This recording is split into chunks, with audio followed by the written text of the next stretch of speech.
Hello friends, আজকে আবার একটা নতুন গল্প নিয়ে আসলাম। গল্পটির নাম হলো মাটির মানুষ, যার ইংরেজি হলো the man of the soil. মানুষ হলো দ্য ম্যান আর মাটির হলো অফ দ্য সোয়েল। তো আজকে এই বাংলা গল্পটি আমি বাংলা থেকে ইংরেজিতে ট্রান্সলেট করে পড়ব, সাথে এই গল্পের ইংরেজি লাইনে থাকা অ্যাডজেক্টিভ, অ্যাডভার্ব, কনজাংশন ইত্যাদি নিয়ে আলোচনা করব। চলুন দেখা যাক আজকে গল্পে কি হয়। হরি ছিল এক সাদাসিধে কৃষক। গ্রামে তার খুব সুনাম ছিল। Hari was a simple farmer, well respected in the village. Hari was এক সাদাসিধে কৃষক, এ সিম্পল ফার্মার। গ্রামে তার খুব সুনাম ছিল, well respected in the village. এখানে ফার্মার হলো নাউন। এই নাউনের বিষয় বলছে কি? সিম্পল। দ্য ওয়ার্ড সিম্পল নাউনের বিষয় বলছে সিম্পল ফার্মার। তো সিম্পল হবে অ্যাডজেক্টিভ। ছোট একটি ক্ষেতে সে চাষ করত, তাতেই চলতো তার সংসার। He farmed a small piece of land and that was enough to run his family. ছোট একটি ক্ষেতে, a small piece of land, সে চাষ করত, হি ফার্মড, তাতেই চলতো তার সংসার, and that was enough to run his family. এখানে পিস অফ ল্যান্ড এটা হলো নাউন। এই নাউনের বিষয়ে বলছে কি? স্মল। পিস অফ ল্যান্ডটি স্মল, তো এই স্মল হবে অ্যাডজেক্টিভ। এখানে এনাফ হলো অ্যাডজেক্টিভ। এই বিশেষণটি মানে অ্যাডজেক্টিভ দ্যাট এর পরিমাণ বা যথেষ্টতা প্রকাশ করে, অর্থাৎ এটি বোঝায় যে এতে তার পরিবার চালানোর মতো যথেষ্ট সম্পদ বা উপায় ছিল। এখানে দুটো সেন্টেন্স আছে। একটি সেন্টেন্স হলো হি farmed a small piece of land, আর আরেকটি হলো that was enough to run his family. এই দুটো সেন্টেন্সকে যুক্ত করেছে অ্যান্ড কনজাংশন। কখনো কারো সাহায্যের প্রয়োজন হলে হরি নিঃশব্দে পাশে দাঁড়াতো। Whenever someone needed help, Hori quietly stood by them. কখনো whenever কারো সাহায্যের প্রয়োজন হলে, someone needed help, হরি নিঃশব্দে পাশে দাঁড়াতো। Hari quietly stood by them. এখানে stood এটা হলো ভার্ব, অ্যাকশন ভার্ব নাম্বার 2তে আছে, তো এটা পাস্ট টেন্সে হবে। আর তাছাড়া এই ভার্বটির বিষয়ে বলছে কিভাবে দাঁড়াতো। স্টুড হলো দাঁড়াতো বা দাঁড়িয়েছিল। কিভাবে? কোয়াইটলি, শান্তভাবে গিয়ে, চুপচাপ গিয়ে দাঁড়াতো। তো কোয়াইটলি হবে অ্যাডভার্ব। কার? স্টুডের। এক বছর প্রবল বন্যায় গ্রামের অনেকে নিঃস্ব হয়ে পড়ে।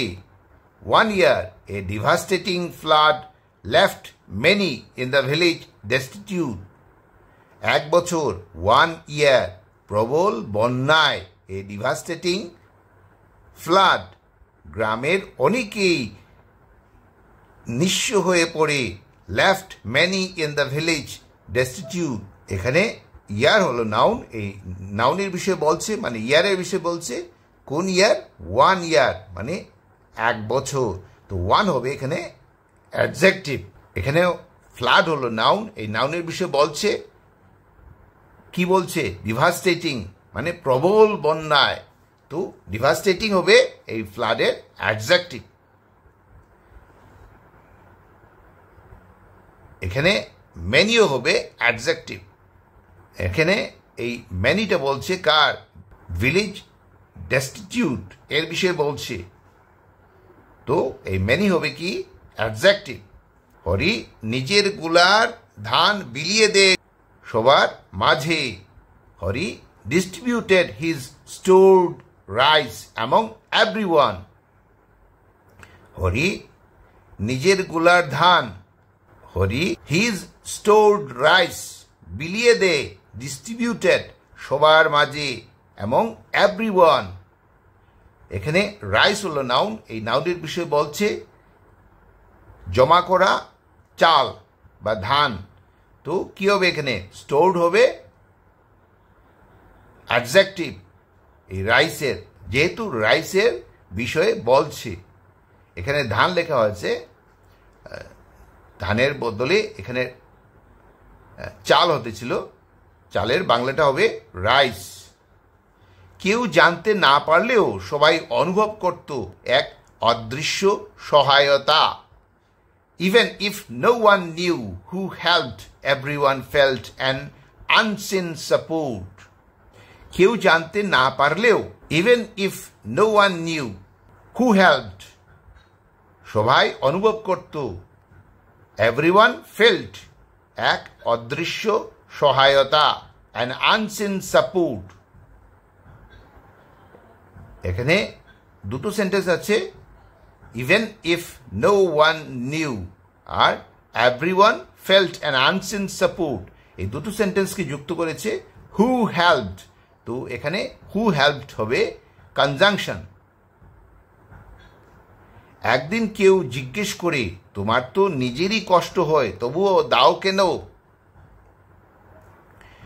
One day someone asked, you yourself struggle, why do you still give? একদিন one day কেউ জিজ্ঞেস করে, someone asked, তোমার তো নিজেরই কষ্ট হয়, you yourself struggle, তবুও দাও কেন? why do you still give? এখানে ডে হলো নাউন, এই নাউনের বিষয়ে বলছে ওয়ান ডে, তো ওয়ান হবে অ্যাডজেক্টিভ। আর এখানে স্ট্রাগল, স্ট্রাগল হলো ভার্ব, এই ভার্বের বিষয়ে বলছে কে স্ট্রাগল করে? yourself, নিজে, তো অ্যাডভার্ব হবে yourself। আর এখানে কনজাংশন হলো ওয়াই। এখানে ইউ yourself struggle এই সেন্টেন্সের একটা পোর্শন, আর একটা পোর্শন হলো ডু ইউ স্টিল গিভ। তো এই দুটো সেন্টেন্সকে ওয়াই কনজাংশন যুক্ত করেছে। এখানে এটা হলো নেরেশন, এই পোর্শনটি ওয়ান ডে সামওয়ান আস্কড, এটা হলো রিপোর্টিং ভার্ব।